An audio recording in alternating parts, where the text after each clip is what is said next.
सबसे पहले तो बाबा भौकनाथ जी को नमन करता हूं, प्रणाम करता हूं कि उनकी कृपा से ये आज एक बहुत चुनौतीपूर्ण काम जिसमें हमारे श्रमिक भाई 16 दिनों से भी लगातार अंदर संघर्ष कर रहे थे और पूरा देश उनके लिए बाहर संघर्ष कर रहा था। इस पूरे अभियान में लगे हुए सभी कर्मचारियों को, सभी कार्मिकों को, सभी विशेषज्ञों को, सभी हमारे वैज्ञानिकों को, सभी भारत सरकार की संस्थाओं को और एक एक व्यक्ति जो मीडिया से भी थे उन समेत मैं सबका धन्यवाद करता हूं कि इस बहुत ही कठिन और चुनौतीपूर्ण काम को सभी लोगों ने अपना सहयोग प्रदान किया और बहुत चुनौतीपूर्ण काम होते हुए भी प्रातःकाल और शाम दोनों टाइम हमारे प्रधानमंत्री आदरणीय मोदी जी लगातार इस रेस्क्यू अभियान की हमसे सभी लोगों से लगातार जानकारी करते थे, लगातार अपना जो सहयोग देना था, जो उनका एक संबल था और उनका जो एक सहयोग और हम लोगों को जो भरोसा था और जो उन्होंने, मैं कहूं व्यक्तिगत रूप से उन्होंने मुझे एक काम भी दिया हुआ था, ये ड्यूटी दी थी कि किसी भी तरीके से इन सबका समन्वय करते हुए बाहर निकालना है। तो उनका अगर संबल न होता, उनका इतना जिस प्रकार से आज भारत सरकार की सारी हमारी एजेंसियां इस काम में लगी तो निश्चित रूप से जो कठिन काम भी हमारे लिए आसान हो गया। मैं उनका भी धन्यवाद करता हूं कि और अभी भी उन्होंने जैसे ही हमारे सभी श्रमिक भाई बाहर आए, उनका अभी दूरभाष पर फोन आया था और उन्होंने कहा कि सभी को मेडिकल उनका चेकअप ठीक से करना है, उनके परिजनों की सबकी कुशल क्षेम जानी, उनकी चिंता करनी है, उनके घरों तक ले जाने की उनकी व्यवस्था करनी है। सभी प्रकार से उन्होंने संपूर्ण चिंता करने का काम किया है। हमारे और भी सभी लोग इस काम में लगे हुए थे और विशेषकर से उत्तराखंड के हमारे सभी देवी देवताओं का भी मैं उनको भी नमन करता हूं कि उन्होंने बहुत काम किया। हमारे राष्ट्रीय जो सड़क परिवहन मंत्रालय है उसमें आदरणीय गडकरी जी भी बीच में आए, उन्होंने भी यहाँ पर हर तरीके से इसको देखा और हमारे जनरल बीके सिंह जी, इनका मैं विशेष। तो मुख्यमंत्री उत्तराखंड के आप पुष्कर सिंह धामी को सुन रहे थे और उन्होंने खुशी जताई और ये कहा कि भारत सरकार किस तरह से सहयोग कर रही थी, तमाम बातें उन्होंने कही। लेकिन अब गाइड में हम रियल हीरो से इस वक्त बात करने वाले और उनकी बात हम आपको सुनवा रहे हैं न्यूज़ नेशन पर। रियल हीरो, क्योंकि ये जिनसे अब हम बात करने जा रहे हैं उनका नाम है गब्बर सिंह नेगी।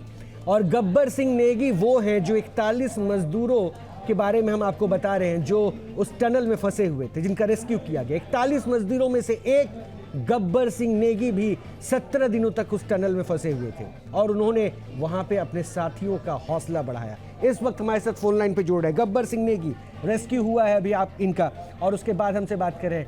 नेगी साहब, अभी कैसा महसूस हो रहा है और ये 17 दिन कैसे बीते? सबसे पहले सर हमारा बाबा भोगनाथ का जय हो सर, बाबा भोगनाथ का आशीर्वाद हम लोगों के साथ बना हुआ था। जय भारत, जय उत्तराखंड सर। अभी पूरा भारत वर्ष हमारे साथ में था सर, पूरा भारत वर्ष के जितने भी वासी है सर सबका आशीर्वाद हमारे साथ में सर।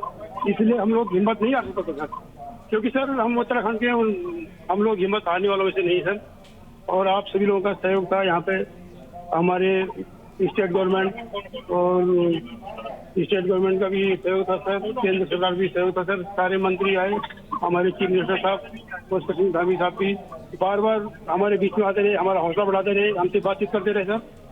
और हमारी ये नवयुवा कंपनी जो है सर, ये हमारी फैमिली है, हमारी फैमिली के पूरे मेंबर हमारे साथ जुड़े रहे सर।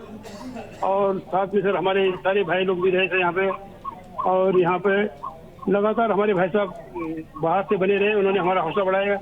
वो हमारे भाई भी हैं और पिता तुल्य भी है सर, उन्होंने पिताजी का फर्ज निभाया सर। हमारे भाई भी पहले ये अपने उत्तराखंड पुलिस में उन्होंने सेवा की है सर। नेगी साहब आज न्यूज़ नेशन के जरिए देश सुनना चाहता है कि वो 17 दिन जो आपने उस सुरंग में बिताए, जहाँ रोशनी नहीं थी, प्राकृतिक रोशनी को देखने को तरस गए, कई बार ऐसा लगता था कि शायद अब बाहर निकलने वाले, लेकिन फिर पता चलता था कुछ अड़चन आ गई। वो 17 दिन कैसे बीते अंधकार में? वो कैसे ये तो सर बार बार होता रहता, सर ये तो बार बार जैसे क्रिकेट में नहीं है सर कि अभी हम लोग जीतने वाले हैं, लेकिन फिर किसी तरह से जो है बीच में प्रॉब्लम्स आ जाती थी सर, तो हम लोग फंस जाते थे सर। ये 17 दिन सर बड़े यादगार है हमारी जिंदगी का। ये जो है सर ये बहुत ही अहम दिन रहे सर और बहुत ही महत्वपूर्ण दिन रहे सर। एक एक दिन बड़ा यादगार रहा सर। और स्टार्टिंग में सर हम लोगों को बीच में कई बार ये बाहर से पूरा ही कॉन्ट्रैक्ट कट चुका था हमारा 2-3 दिन तक। और सर 10 दिनों तक हम लोग सर ऐसे एक मूढ़ी होता सर वो, जिसको एक प्रसाद के रूप में हम लोग खाया। वो एक पाइपलाइन द्वारा सर हवा के द्वारा हो जाया जाता था। हम लोगों ने भेजा गया सर, ऑक्सीजन भी हमारी कंपनी ने हमारे लिए भेजा सर।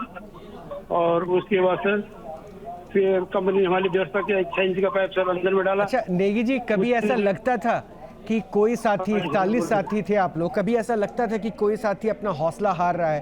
पानी की किल्लत, हवा की किल्लत, हवा की दिक्कत, रोशनी नहीं, कैसे बैठे, कैसे सोएं, क्या खाएं, सब कुछ सीमित था। कोई ऐसा साथी जो हौसला हार जाए और उसके बाद फिर से एक दूसरे का मनोबल बढ़ाने की कोशिश?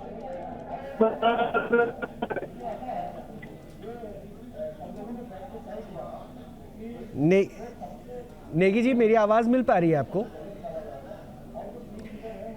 गब्बर सिंह नेगी से हम बात कर रहे थे। ये वो श्रमिक भाई थे जो 17 दिनों से उस टनल के अंदर फंसे हुए थे और वो अपने अनुभव को साझा कर रहे थे।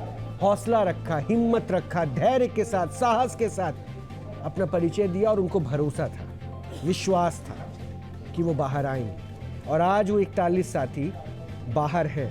देश की दुआ भी। मुख्यमंत्री उत्तराखंड के प्रेस कॉन्फ्रेंस कर रहे हैं, एक बार फिर से रुक उनका। जाकर फंस गई, वो मोमेंट बहुत ही कठिन था।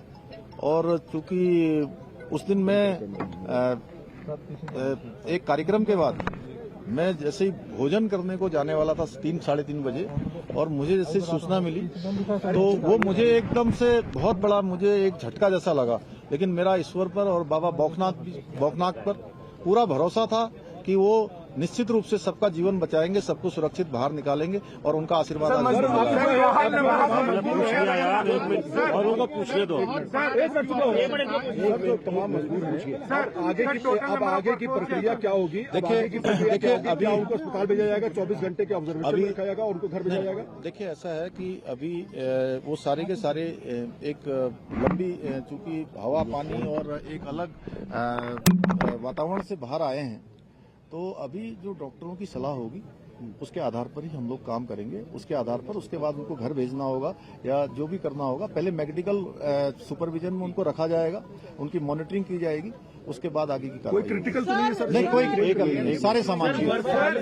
एक मिनट इनको पूछने दो, उसके बाद आपके पास आ रहे हैं। सर वर्कफोर्स कितना था, कितने लोगों को लगाया हुआ था, खासतौर पर अगर ऑपरेशंस की बात करें? कितना बड़ा magnitude in terms of number? In terms of देखिए अब ये नंबर तो मैं आपको देख के बता दूंगा, लेकिन इसमें जिन जिन लोगों की भी आवश्यकता पड़ी और देश के अंदर और विदेशों में भी जो टेक्नोलॉजी और जो विशेषज्ञ इसके थे, हमने सभी से कंसल्ट किया था और जो सबसे अच्छा रेस्क्यू हो सकता था उस तरफ हम लोग बढ़े। हालांकि कठिनाई आई। एक मिनट बात कंप्लीट कर लेंगे। जी सर बोलिए। जी सर तो वो अभी एस्टिमेट लगाना मुश्किल है, वो आपको बता देंगे अलग से।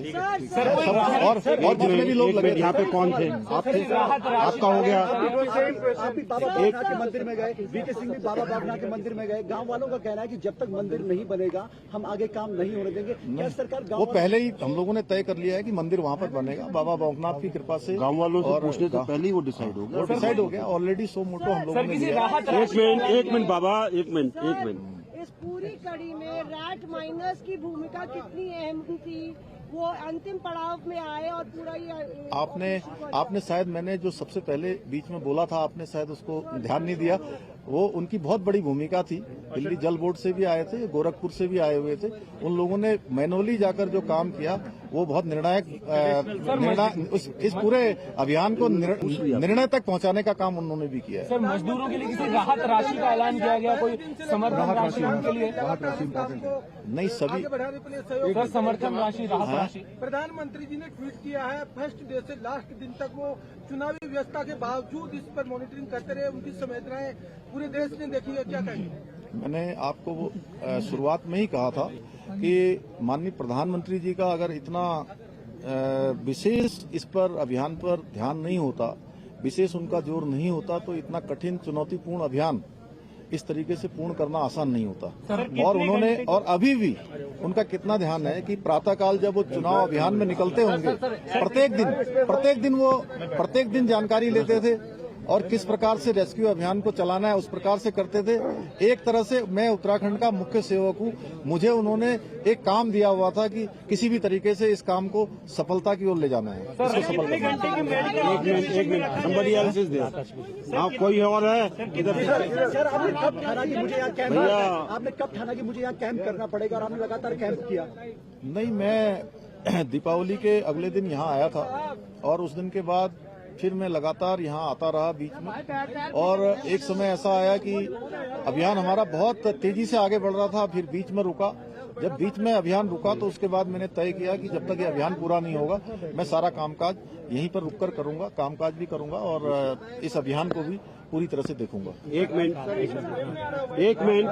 नहीं, राहत राशि के लिए देखिए, राहत राशि के लिए हमने अभी सभी श्रमिक भाइयों के लिए अपने उत्तराखंड राज्य की तरफ से 1-1 लाख रुपए की जो है व्यवस्था की है। 1-1 लाख रुपए की जो है कल हम उनको सभी को चेक सौंपेंगे और भी जो सहायता होगी वो करेंगे।